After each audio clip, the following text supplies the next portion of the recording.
नमस्कार सनातनी बंधुओं, आपका स्वागत है। आज मैं महर्षि सुश्रुत के बारे में कुछ जानकारी आपको दूंगा। आपको कहाँ से इसकी शुरुआत होती है? सुश्रुत के पास जो ज्ञान था उसका आगम क्या था? सुश्रुत के पास जो भी ज्ञान था वो कब उनके पास आया और सुश्रुत हुए कब थे? इसके बहुत प्रमाणिक स्रोत उपलब्ध हैं कि सुश्रुत 500 से 600 BCE के समय में कभी हुए हैं और उनके बाद ही संहिता लिखी गई थी। संहिता मतलब समहिता, सबके हित के लिए, यानी समान रूप से वो सबके हित के लिए है। और उनका आगम स्रोत क्या था उनके ज्ञान का? वो था शतपथ ब्राह्मण। शतपथ ब्राह्मण कब लिखा गया था?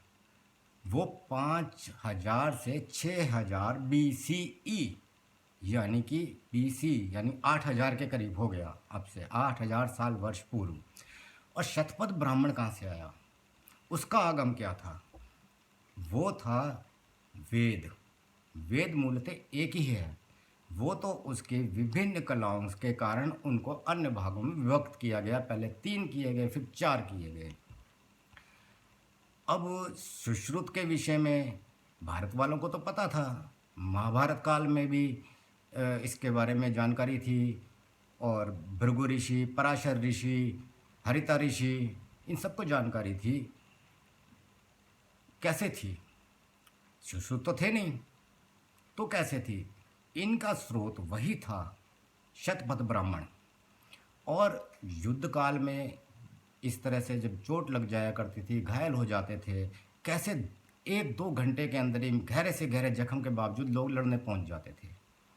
उसका स्रोत शतपथ ब्राह्मण ही था, जिसके अंदर इस प्रकार की दवाइयों का, औषधियों का वर्णन था। ऐसी औषधियों का वर्णन अथर्ववेद में भी है, कुछ का यजुर्वेद में, कुछ का ऋग्वेद में है। अब मैं आपको ये बताता हूँ, मिस्टर एलोपैथ, अब मैं आपसे मुखातिब होता हूँ।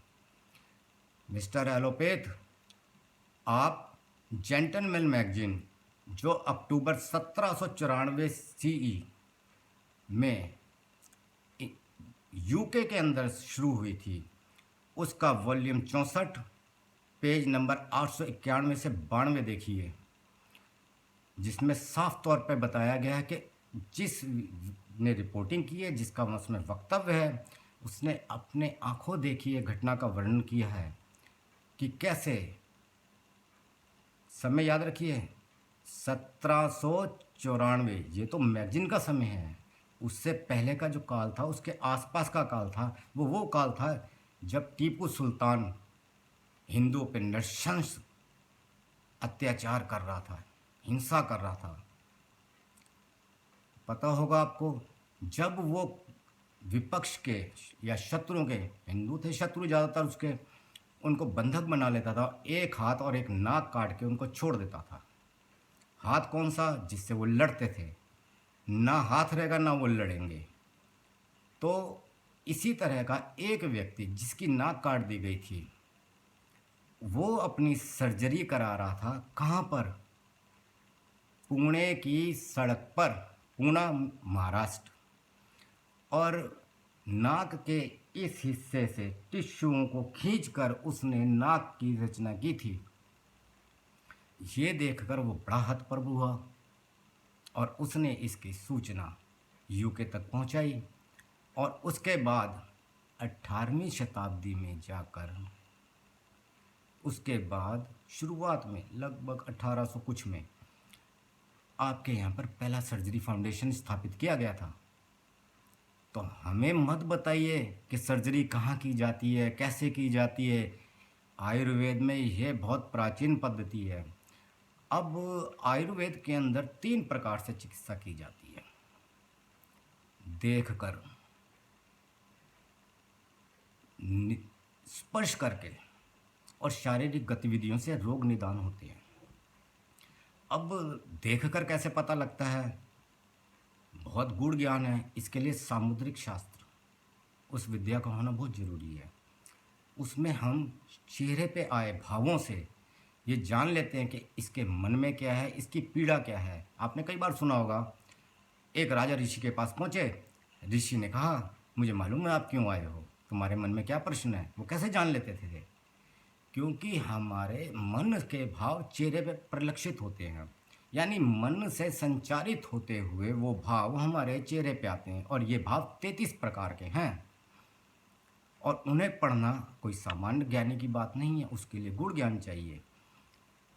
और वो 33 भाव हैं: गर्व, ग्लानि, मति, मोह, मरण, मद, श्रम, शंका, स्वप्न, स्मृति, हर्ष, धृति, निद्रा, निर्वेद, असूया, अपस्मार, अभित, अमर्ष, जाड्य, चपलता, चिंता, भीड़ा, व्याधि, विवोध, वितर्क, विषाद, दैन्य, त्रास, आवेग, उग्रता, उत्सुकता, आलस, उन्माद। ये 33 भाव हैं। क्योंकि ये संचार करके हमारे चेहरे पे आते हैं, इसलिए इन्हें संचारी भाव कहा जाता है। इनको देख के मन की अवस्था जानी जाती है। दूसरी विधि है स्पर्श द्वारा।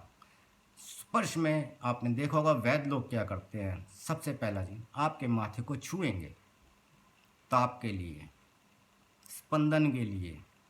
पेट को दबा के देखते हैं, नाड़ी को पकड़ के देखते हैं। इसी तरह शरीर के अन्य अंगों को स्पर्श करते हैं, इससे रोग निदान होता है। और तीसरी अवस्था होती है रोग निदान के लिए शारीरिक मुद्राएं, क्रियाएं। जैसे कि यदि आपके शरीर के जोड़ सही काम नहीं कर रहे हैं तो उनका आदर्श स्थिति क्या होती है, क्या वहाँ तक आपके काम कर रहे हैं वो अंग। जैसे कि आपके हाथों को ऐसे पीछे करके दूसरे हाथ से जुड़वा के देखना कि आपके कंधे, ये देखिए, आपके कंधे के जोड़ ठीक हैं या नहीं।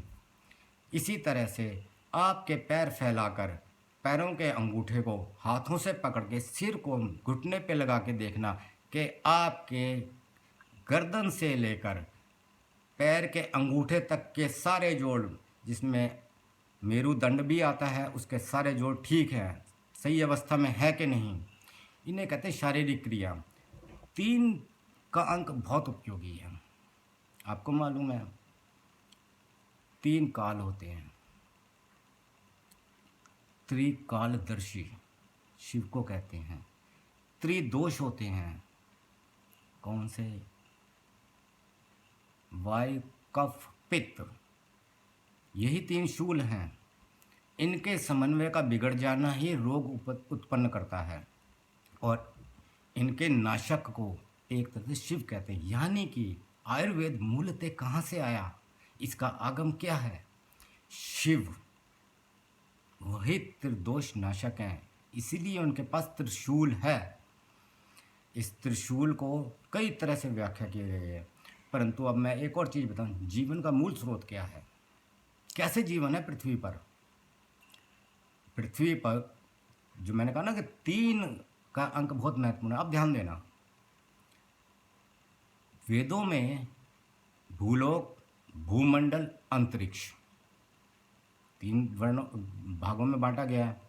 पुराणों में भूलोक, भूमंडल और आकाश कहा गया है, अंतरिक्ष नहीं है, दोनों में अंतर है।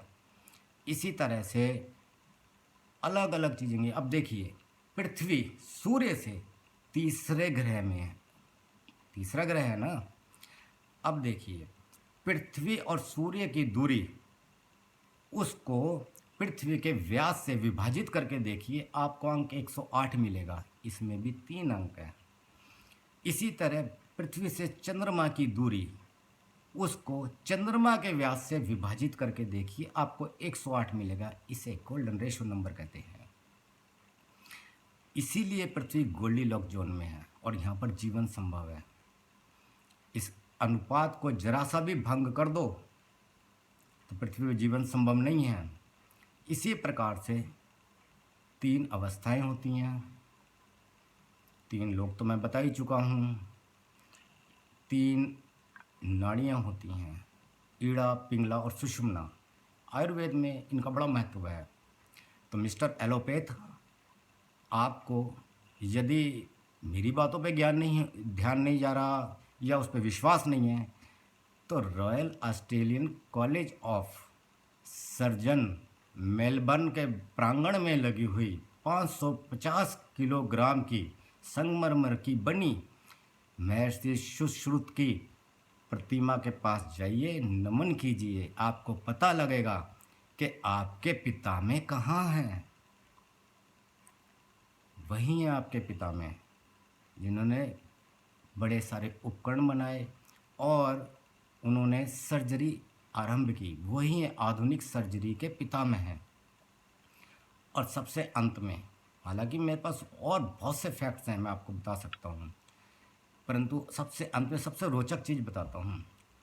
आप कहते हैं कि आयुर्वेदाचार्य जो होते हैं उनको सर्जरी का अधिकार नहीं देना चाहिए, क्योंकि उनको सर्जरी आती नहीं है। बंधु, 235 BC चंद्रगुप्त सम्राट का नाम तो सुना होगा आपने।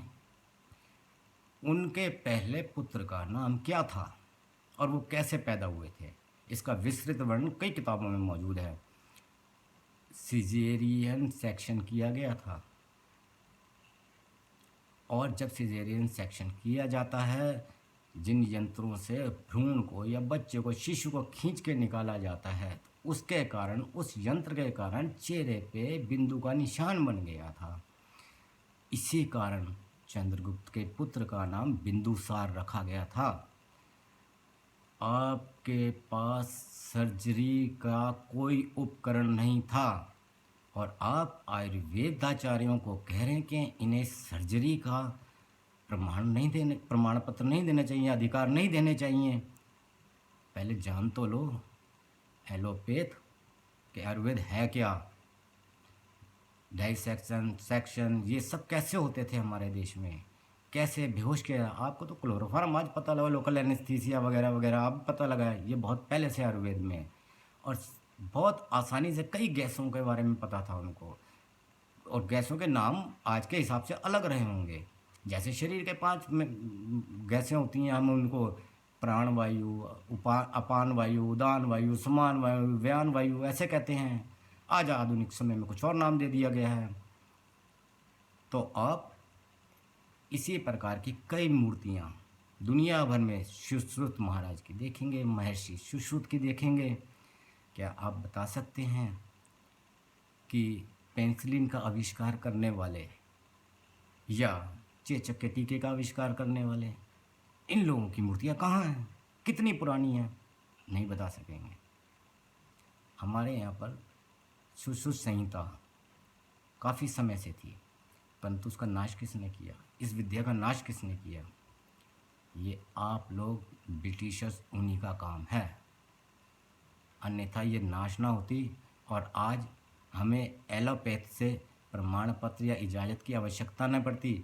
और मिस्टर एलोपैथ, सीमा में रहिए। दूसरे के पिता को पिता मानना छोड़ दीजिए। आपके जनक भारतीय हैं, भारत में हैं। और ज्ञान चाहिए या विज्ञान चाहिए, जितना भारत में है इतना कहीं नहीं है। सिर्फ ज़रूरत है तो खोज के निकालने की। आपको मालूम है इन विट्रो इन वाइवो, ये टेक्निक, स्टेम सेल्स, ये कहाँ से होती थी? पहले आयुर्वेद में है। In vitro in vivo stem cell culture कैसे किए जाते थे, कैसे नाकों के टिश्यू बनाकर कल्चर करके बढ़ा के लगा दिए गए, कैसे उपास्थि तैयार कर लेते थे हम।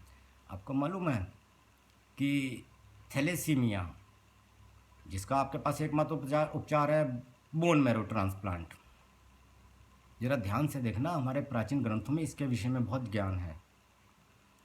हमें अनुषंगी होना चाहिए, एक दूसरे का सहायक होना चाहिए, ना कि अगर आपने टाई लगा ली है तो हमारे पुरखों की धोती खोलेंगे आप। शर्म कीजिए, अपने आप पे गौर कीजिए कि आप कब पैदा हुए और कहाँ आपके पितामह थे। नमस्कार।